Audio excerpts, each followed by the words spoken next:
All right, here I have the graph of the sine function, and we want to talk about how we can alter those three new words that we learned for sine and cosine: the midline, the amplitude, and the period. All right, so right now, the regular sine function is sitting with its midline at the x-axis. That's the horizontal middle of the graph. All right, if I wanted to scoot that up or down, that would just be an up or down transformation. Remember with x squared, if I wanted to move it up or down, I would just add or subtract. All right, so I'm going to try adding, let's try to add a 3.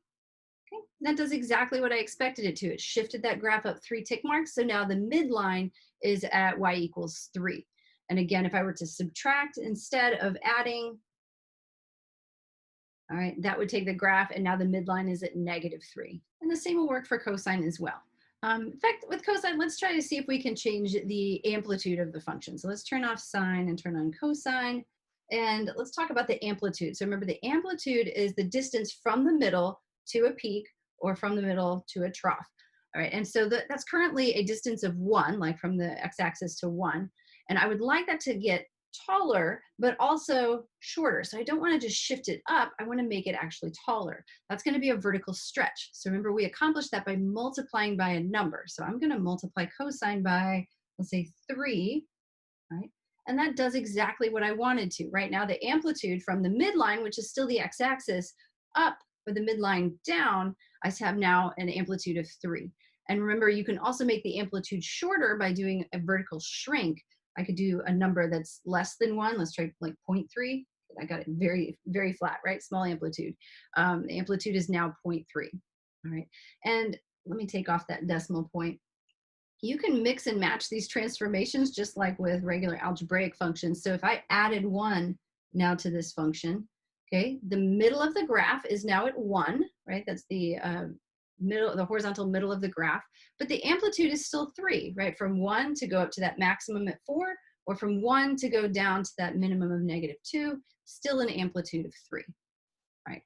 The last word that we learned was the period. Okay, so let me turn back on sine.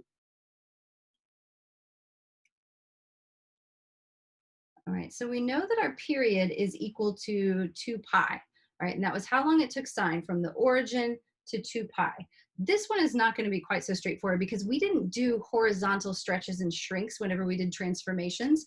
This happens multiplying on the inside of the function. And I'm going to show you why we skipped this when we did algebraic functions.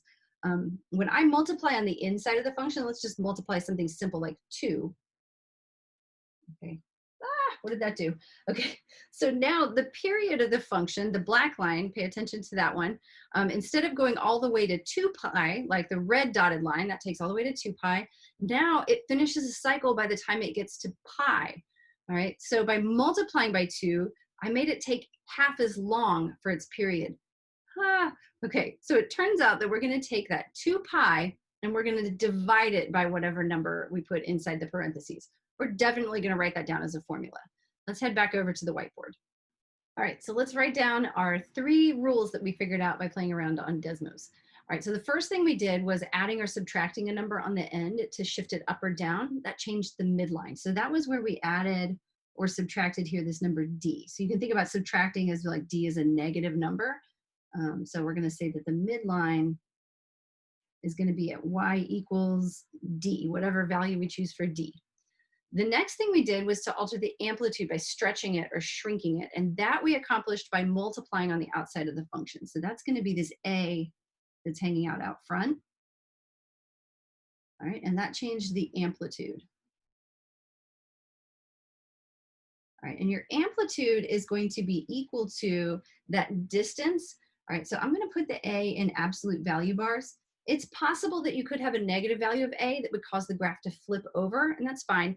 But the amplitude is always a distance from midline to peak or midline to trough. So since it's a distance, we always want to report that as a positive number.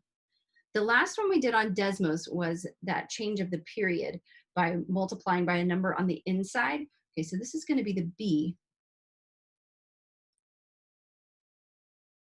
The coefficient of the x, and I said that we're going to write this down as a formula because it goes completely counterintuitive backwards of what we would think. So your period, you're going to take the 2 pi regular period of the sine and cosine function and divide it by that value.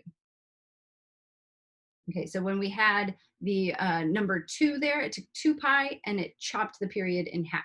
All right, so this leaves this kind of questionable number out here. This C, this mystery man here that we didn't talk about.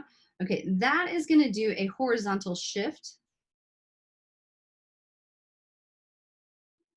Right, and it turns out that that number actually has a lot of interplay with that value of b, and it's more complicated than I want to get right now.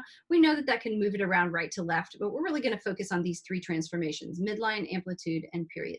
And we'll do that more when we get together in class.